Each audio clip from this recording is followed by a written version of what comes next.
Now at noon, the U.S.-European allies ready to announce new sanctions in response to recent Russian atrocities.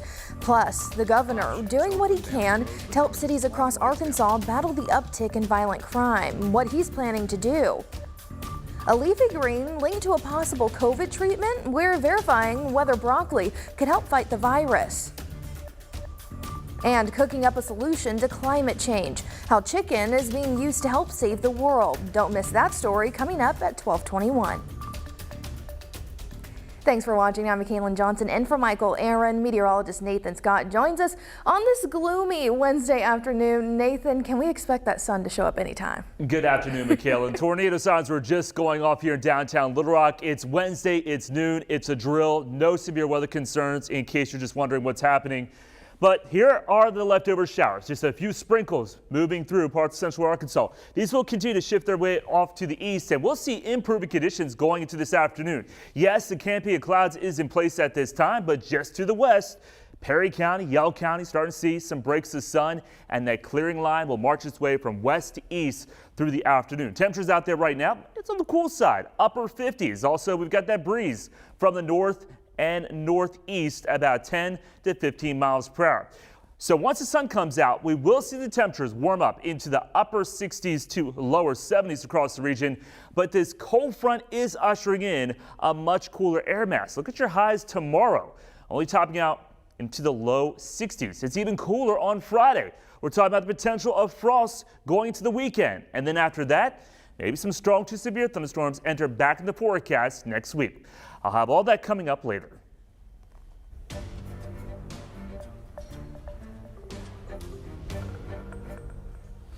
Thank you, Nathan. International outrage over the apparent murder of civilians in Ukrainian city of Bucha intensifies. Today, the Biden administration and European allies are announcing new sanctions in response to Russian atrocities. Natalie Brown has more details from the White House.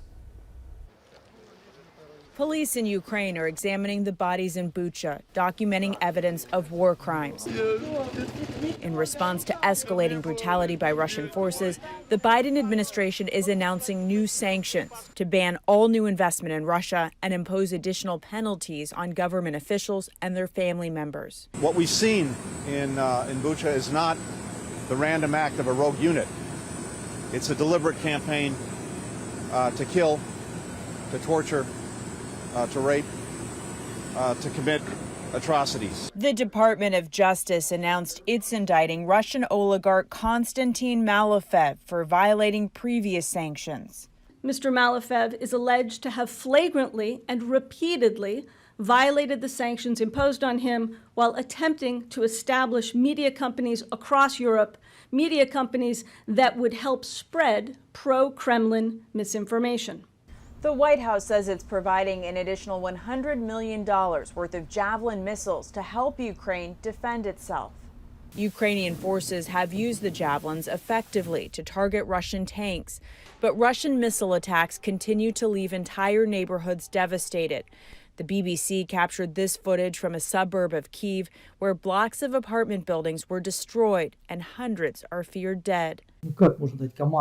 This man said, "How can you give an order to destroy a residential district? It's happening everywhere in Ukraine."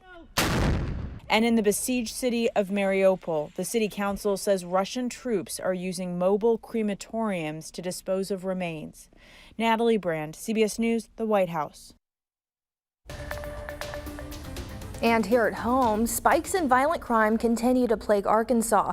Now, Governor Asa Hutchinson is taking steps to stop it. The governor says there are things his administration can do to help. THV 11's Sarah Bakowitz explains the resources he's rolling out.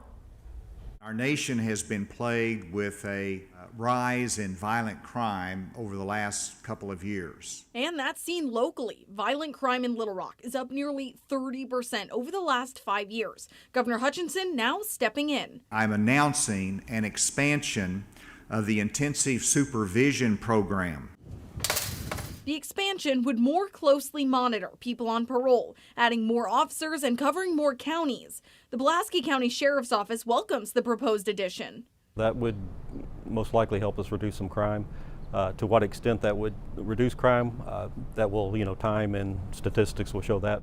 Leaders say their goal isn't to restrict those following parole, but take a closer look at those at a high risk for committing future crimes. That have demonstrated a history of violence, that have demonstrated a history of gang affiliation. They need a little closer level of contact by our officers. But with more eyes looking out for violations, prison space is a concern. When someone violates parole, they take them to the county jail to house them for their parole hearing, and that'll increase our population. But the Department of Corrections plans to make room by moving county prisoners to state facilities that already got the green light for their expansion in the last legislative session. We're making the adjustments that are needed now. We know that population can grow, and we're making accommodations for that. Now, these still need to be approved by the General Assembly, but the governor says he's hopeful and that they should go into effect as soon as that happens. For now, reporting at the Capitol, Sarah Horbakowitz, THV11 News. Governor Hutchinson has not said when the General Assembly would meet to pass a bill like that. The next regular legislative session is not scheduled until next spring. And while crime was the governor's main focus yesterday, he also made it a point to urge people who are now eligible for a second booster to go get one. To do that, he, the First Lady, and State Health Secretary Dr. Jose Romero all got their booster shots during the press conference. Last week, the FDA authorized another COVID-19 booster for people aged 50 and older in an effort to offer extra protection for the most vulnerable in case the coronavirus surges again. And after they received their second booster, the governor announced that Dr. Romero will be stepping down from his role as health secretary next month.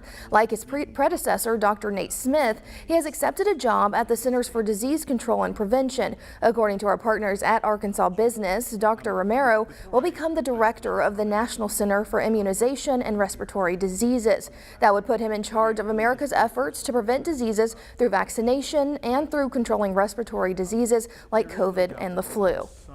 Dr. Romero's announcement comes as Arkansas continues to make strides in the fight against COVID-19. Here's where we stand this week. Right now, there are less than 1,000 active COVID cases in the state. That number's down almost 300 from last week. And our hospitalizations continue to go down as well. 103 people battling the virus from a hospital bed. As for our deaths, another 79 Arkansans have died from the virus in the last week. Well, leafy green is making headlines this week following a claim that it could hold a possible ingredient in the fight against COVID-19. We're talking about broccoli. Yep, the tiny looking trees served on the side are supposed to be undercover COVID killers. But is that actually true? Abby Larico is here to verify. We want to be careful and look at the facts whenever we hear about a new cure or non-medical antidote to COVID-19. In this case, we know broccoli is healthy, but exactly how super is the food? Let's verify. Can broccoli fight COVID-19? Our sources, the study behind the headlines, and Drs. Alvaro Ordonez and Lori Jones-Brando, two of its authors, both assistant professors of pediatrics at Johns Hopkins University School of Medicine. Leafy green vegetables like broccoli contain a chemical called sulforaphane. Sulforaphane has been studied for at least 2 decades, since the early 90s, for its anti-cancer benefits. So it has fiber, it has anti-cancer properties, as well as antiviral. And they say with the amount of sulforaphane you could get from about a cup of broccoli a day, you could keep the COVID-19 virus at bay. We have found that an easily accessible chemical found in cruciferous vegetables, especially in broccoli, helps prevent some of the serious ramifications of infection with coronavirus. The researchers explain sulforaphane helps strengthen cells' response to an infection and makes it harder for a virus to replicate. And their study found sulforaphane can help strengthen the immune response against coronaviruses like COVID-19 and even the common cold.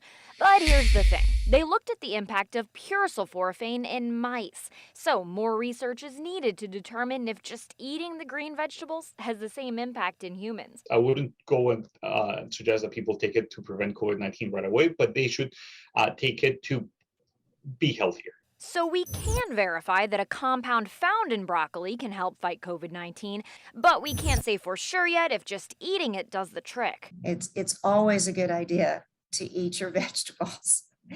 Listen to mom, at least on this point. The researchers reiterate they're looking at veggies as just one more tool in the fight against COVID-19, along with vaccines, masks, and social distancing when appropriate. With your Verify, I'm Abby Larico. All right, buckle up because another round of weekend road closures are on the way for people making their way through Little Rock. We're breaking down what you need to know after the break. Nathan?